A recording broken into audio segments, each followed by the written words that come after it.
our community once again today. This is another special day. I want to welcome all our community people out there. Today, we're going to be having another very interesting topic. I'll be sharing light on a very interesting topic today because, I always bring the best. The goal of this community is to ensure that we have the best content that will help us be our best. And I am not relenting in bringing the best. So today I'm going to be speaking on 10 uncomfortable lessons you need to know. 10 uncomfortable lessons you need to know. In life, we have to be a student learning on daily basis. Everything that happens to you, see it as a medium for learning. Don't see any day as a bad day because I only maintain two positions in my life. I maintain two positions. I'm either up or I'm going up. I'm either up or I'm getting up. That's who I am, and that is the position I maintain. I don't allow whatever happen to deter me or whatever. I don't have a bad day. Anything that happens to me, it taught me something.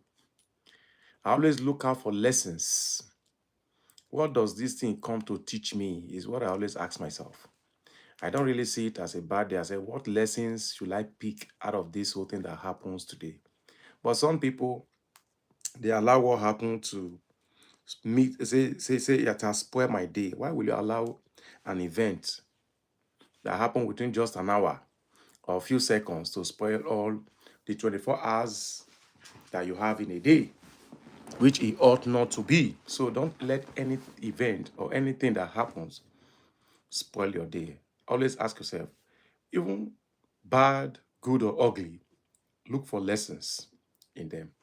So let's look at the point we have that we'll be discussing today, because definitely it will help us to at least still learn one or two things.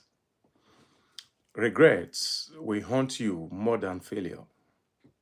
Regrets will haunt you more than failure. One thing I want to pick out from here is this. I have been privileged to interview a group of people that were in their dying bed. Yes. I was privileged to go to a hospital where I saw almost about 5 or 6 of them. They were in their dying bed and they were very old. They were in their 80, 100 and above. So I asked questions. Said, please, what is one thing that you are regretting about? She was a woman. The first person I asked was a woman. She said, well, uh, I'm only regretting about things I never tried. I ought to have tried them, but due to one thing or the other, I couldn't, due to fear or wanting, or low self-esteem, or unbelief in herself, deterred her from, trying those things out. Those were the things she was regretting on, not the things she tried, and not even the ones that she failed at. Because I asked her, so is there anything you tried that you failed? He said, sure, there are so many things I tried that I failed. So I said, are you not regretting concerning those? He said, no, at least I give it a try. Then I went to the second fellow, was a man. That fellow also said, I regret about things I never tried. I never have the courage to try. So people, after the conclusion I got that day, after about interviewing that 5 people that were in their dying bed, was that no one actually regrets over things they did and they failed at them. No, they're only regretting about things they never dare to try. So that's why they say regret will haunt you more than failure. So please, I'm begging, be bold enough to give them a try. Whatever it is that is worth venturing into, go all out and give that thing a try. Because if you don't, they will haunt you. Sometimes we're always waiting for a perfect time to go into it. I'll give it a try when things fall into place. My dear, no, there is never a time things is going to fall into place. Give that thing a try. Try it out. It's even better you try, you failed. Yes, of course. I've tried. I've said this also. When you engage in something and you failed at it, right? You are better off than one who never gave it a try at all. Because if you have to start that thing again, you are not starting afresh. You are starting from experience. Yes, because at least you have gained one or two experience when you give it a try. So that is why it's always good to be bold and courageous enough to go for what you believe in. Number two, you are always responsible for your emotional reaction. You are always responsible for your emotional reaction. Yet, you see, emotion has hindered so much. We all have emotion, sure, of course. No man on earth that do not have an emotion. We all do. But I want to beg us to see that we don't allow our emotion to be cloud our judgment. Because that's the reason why you see a lot of people today, due to emotion, they engage in things they're not supposed to, they quit things they're not supposed to quit, and so on and so forth. So please don't allow your emotion. Rather, let your willpower overshadow your emotion. Emotion is not constant. I can feel somehow right now because of the what happened to me. I shouldn't let that thing deter what I have been putting together for years. So that is why I always beg us to please see to it that we overcome emotion by having our willpower, by strategically putting things in place, by having a system in place. I was about to embark on this life. There was so much thing on my table, okay, I wanted to engage in, or that was actually taking my attentions. But because I've told myself, at least I'll be coming on live on time to time, because that's my schedule. I have to put other things on hold in order for me to do this live. So that's exactly how it is. Ensure you have a system in place that will always be the one that will determine your action. Number three, your life will be defined by your ability to handle uncertainty. And remember, if you wait for everything to be certain before you do or act or whatever, you are wasting your time. There are going to be a time when things will not be certain. Things will not going to be sure. So how you are able to navigate that process, that time matters. Because the ability to handle uncertainty is the key. When things are going zigzag, when things are not going the way you plan them, when you are not sure what tomorrow hold, what the next hour hold, will you still keep moving? Will you still keep going? That is how to handle uncertainty. Don't allow things that until you have a concrete evidence of something before you move, then there is no more faith. Faith is not in action. Faith is not knowing where you are going, not knowing what will happen, but you still embark on it. Then, number five, your best life won't seek validation, but insecurity will. Yes, if you really want to bring out your best in life, you don't need validation. You don't need anyone to tell you you can do it. No. So please learn to follow your willpower. Learn to follow your divine calling. Your divine purpose is what you should follow. Don't waiting for someone to come and validate you, because when God gave you a vision, nobody was there. You saw it alone. If I'm not seeing it, don't get angry. Don't say because someone did not see it mean what you are doing is not right. That's the reason why a lot of us today, we are still where we are, because we are waiting for someone to come and second our motion, to come and say we are doing well, to come and celebrate us, and so on and so forth. So please don't let your insecurity be your driving force. Work with not seeking validations irrespective. The next plan, number 6, plan is an indication to look inward. Plan is an indication to look inward. There is a need for us to have a plan. When you have a plan be a guiding force. You have your plan in place, you follow it the way you put it, fine. All our plans sometimes might not turn out well. Because you have plan does not mean everything is going to work out the way you planned it. Once in a while, things are going to happen without you knowing. And that is the essence why it's good to have a plan. When you have a plan in place and it doesn't work out the way you think, then you re-strategize. Now, as a matter of fact, it's good we have plan A, plan B, plan C.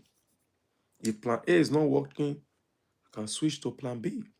If plan B is also not turning out the way you expect, you can also switch to plan C. Plan is very key and is very important. It also enables you to look inward of yourself and be able to direct and redirect yourself. Then number 7, if you don't stand for something, you will fall for anything. If you don't stand for something, you will fall for anything. There is a need for us to take a stand. Let people know who you are. Let people know what you believe. Let people know what you stand for. So that when they are looking for people in that arena, in that area, your name will come to mind. And remember, when you don't stand for something, you will fall for anything. That's why you see people, they leave house in the morning, they don't have a goal, they don't have plans, they don't have anything. Because they never knew where they were going in the first place. They end up in an unknown destination. Because why? They never stand for something. They never have a plan. They never believe in something. So anything that comes their way will take their focus and their attention. So, but when you leave your house with a plan, no matter every other plan that comes, I'm sorry, this is my direction. I have a direction. I know where I'm going. But when you don't have a plan, when you don't stand for something, any way in a way, say when a man who do not have a destination or who do not have a plan will land in anywhere. So you must know this and know peace, because it is very key for us to have a plan on daily basis, for us to stand for something. Let people know your value. Let them know what you stand for. Let them know what you emulate. Let them know what they should call you for. Let them know what you are doing, because when they don't know what you stand for or what you specialize in, they don't know what to call you for. So, but when you say, this is who I am, this is what I stand for, anytime they run into trouble that needs that solution, they say, who is the fellow that is in that field? Then your name will pop up in their mind. So knowing what you stand for has helped you narrow down what you should be called for. But when you are everywhere, they say, he who is everywhere is nowhere. I think it's a great Stoic that gave that quote. He who is everywhere is nowhere. People should know where to come and look for you. People should know exactly what you stand for. People should know exactly what you believe, your goals. These are the things because key. It's key in business, in anything. Let them know what you stand for. Let them know what you are propagating. Let them know what you are selling. Let them know what you stand for.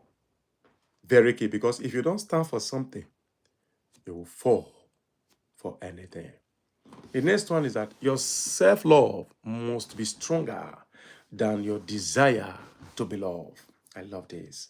I discovered too that a lot of people do not even have self-love for themselves, but they are angry, bitter that somebody needs to love them. Somebody don't love them enough. Of course, you too, you have not even loved yourself enough. You radiate what you carry. You radiate what you carry. When you love yourself so well, people will definitely respect you or love you in that same frequency. But when you don't love yourself, when you don't put yourself first, then people will rubbish you because you never love yourself. So it starts from you. Don't demand from people what you are not even giving yourself. Don't try that. Don't demand from people what you are not giving yourself. So there is a need for us to love ourselves more than desiring someone or somebody to love us. Because when you love yourself in depth, people won't find it difficult to love you because they have already seen the handwriting in your life that indeed you love yourself. You cannot give what you don't have. What you cannot give yourself, you are expecting someone to give it to you. That's impossible. It does not work anywhere. So please learn to give yourself self-love. Self-love is one of the greatest love you can ever receive on this earth. Because when you care for yourself, when you give yourself what yourself need, then every other love someone else will give you is secondary. Because the real love you need is the one you give yourself, not the one someone else gives. It's not even the one your spouse give you. It's not the one your children give you. It's not the one your parent give you. The one you give yourself. That is where the real love exists. Because somebody will always want to emulate the self-love you are giving to yourself to also give it to you. Then 9, you cannot expect honesty from people who even lie to themselves. And often than not, we have been expecting people to be honest to us. We are expecting people to be truthful to us. And these same people we talk about, they are not even truthful to themselves. They are not honest to themselves. How do you expect someone? I've just made a statement that you cannot give what you don't have. Someone who is not honesty to himself, how do you expect him to be honest to you? Let's be sincere. It doesn't work. Someone who is not even, he doesn't trust himself, and you think you will trust him? No, you can't. So please, let us not be chasing shadows. Because expecting people who are not honest to themselves, people who don't even love themselves, you are expecting them to come and be honest to you, truthful to you, then you are just wasting your precious time. You are wasting your precious time. So let's understand that it is key for us to give ourselves what we think will befit or that will befit us, not what we are expecting others when they don't even have the stuff we're expecting from them. Then number 10, if you continue to wait for the right time, you will waste your entire life. Okay, and nothing will happen. If you continue to wait for the right time. If there's anything that have key dreams, is waiting for the right time. Waiting for the right time. I said this earlier in this live broadcast that I was privileged to interview a group of people that were in their dying bed. 5 of them. They all said their biggest regrets was the things they never tried.